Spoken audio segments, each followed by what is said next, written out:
Selamat pagi Bapak Ibu dan Saudara sekalian yang terkasih di dalam Tuhan. Kiranya dimanapun Bapak Ibu dan Saudara berada, kita semua dalam keadaan yang baik. Renungan Selasa pagi GKI Purwodadi kali ini memiliki tema Campur Tangan Tuhan. Dan firman yang menjadi dasar perenungan kita terambil dari Injil Lukas 2 ayatnya yang ke-7. Sebelum kita membaca, mendengar, dan merenungkan firman Tuhan, marilah kita berdoa untuk minta pimpinan dari Tuhan. Mari kita berdoa. Selamat pagi Tuhan, terima kasih untuk segala penyertaan-Mu, sehingga kami bisa kembali menyambut hari yang baru pada pagi hari ini. Setelah tidur lelap kami semalam, setelah segala yang kami lalui kemarin, hari ini kami akan kembali memulai segala aktivitas dan rencana yang sudah kami buat. Kami percaya bahwa Tuhan selalu menyertai kami. Tuhan, kami juga ingin berdoa bagi sesama kami yang mungkin saat ini sedang sakit atau mengalami berbagai permasalahan. Kiranya mereka bisa diberikan kekuatan dan penyertaan, sehingga mereka bisa merasakan kesembuhan dan menemukan jalan keluar. Tuhan, sebentar lagi kami akan mendengarkan firman-Mu. Kiranya firman ini bisa menjamah hati kami dan bisa kami terapkan secara nyata dalam kehidupan kami sehari-hari. Dan juga berkati hamba-Mu yang akan membawakan firman ini ya Tuhan. Di dalam satu nama Tuhan Yesus Kristus, kami sudah berdoa. Amin. Lukas 2 ayatnya yang ke-7. Dan ia melahirkan seorang anak laki-laki, anaknya yang sulung, lalu dibungkusnya dengan lampin dan dibaringkannya di dalam palungan, karena tidak ada tempat bagi mereka di rumah penginapan. Suatu hari, Maria dan Yusuf harus melakukan sebuah perjalanan yang cukup jauh, yaitu menempuh jarak 157 km.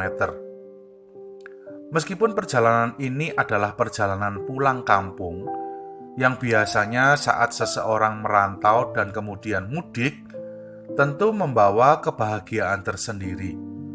Tetapi nampaknya tidak untuk perjalanan Yusuf dan Maria kali ini. Perjalanan yang menempuh jarak 100 km tersebut bukan merupakan perjalanan mudik yang menyenangkan. Perjalanan ini justru merupakan perjalanan yang menegangkan, karena saat itu Maria sedang mengandung. Hamilnya Maria bukanlah menjadi sesuatu yang menyenangkan atau membahagiakan saat itu bagi Yusuf, karena kehamilan Maria adalah kehamilan yang terjadi sebelum mereka berdua menikah. Tentu dapat dibayangkan bagaimana ekspresi dari keluarga Yusuf saat melihat hal ini. Kehamilan di luar pernikahan adalah aib bagi keluarga Yahudi kala itu.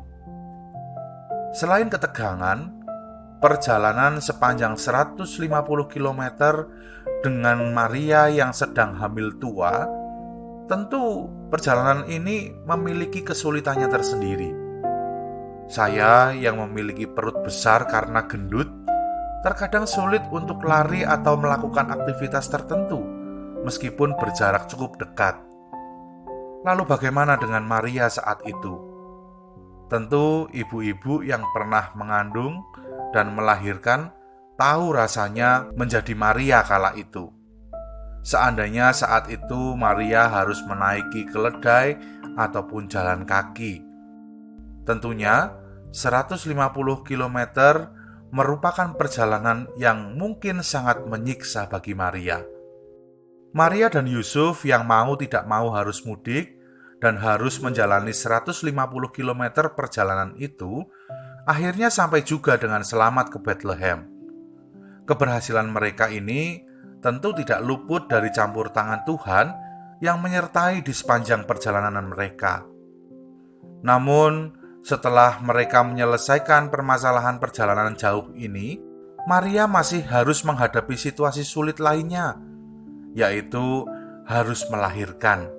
Dan kita tahu bersama bahwa proses kelahiran anak pertama bagi seorang ibu tidak semuanya dapat berjalan dengan mudah.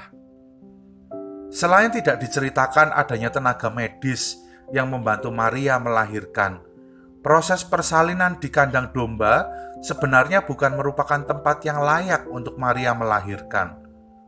Tapi itu semua harus dijalani oleh Maria dan Yusuf. Bahkan ketika anak sulungnya lahir, anak sulungnya pun tidak memiliki tempat yang layak. Hanya ada palungan, tempat makan hewan yang akhirnya menjadi tempat untuk tidurnya. Kesulitan demi kesulitan yang dialami oleh Maria dan Yusuf akhirnya dapat terlewati.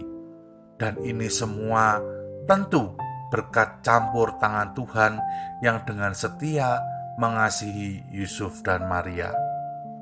Cerita tentang Allah yang campur tangan ini tentu tidak hanya berhenti pada sosok Maria dan Yusuf saja.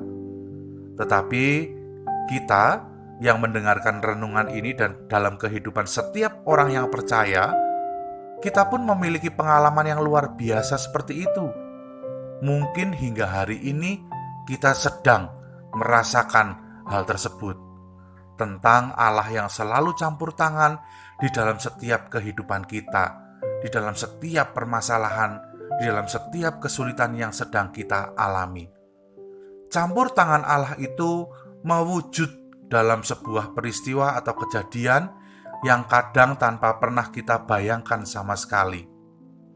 Cerita tentang Allah yang selalu campur tangan ini bukan isapan jempol saja. Saya dan Anda semuanya pasti memiliki pengalaman-pengalaman yang indah bersama dengan Tuhan, baik di masa lalu atau di masa kini. Firman Tuhan yang saat ini kita baca hendak mengajak kita untuk kembali menghidupkan cerita-cerita indah tersebut, mengingat kebaikan-kebaikan Tuhan yang pernah terjadi dalam kehidupan kita, agar saat ini, saat kita sedang merayakan Natal, kita mampu merayakan Natal dengan mengingat cintanya yang ajaib yang pernah betul-betul terjadi di dalam kehidupan kita. Selamat pagi, selamat merayakan Natal dengan penuh rasa sukacita dan bahagia. Selamat menikmati karya dan kasih Tuhan di dalam kehidupan Bapak Ibu semua. Salam sehat, jiwa dan raga. Kiranya Tuhan Yesus memberkati kita semua. Amin.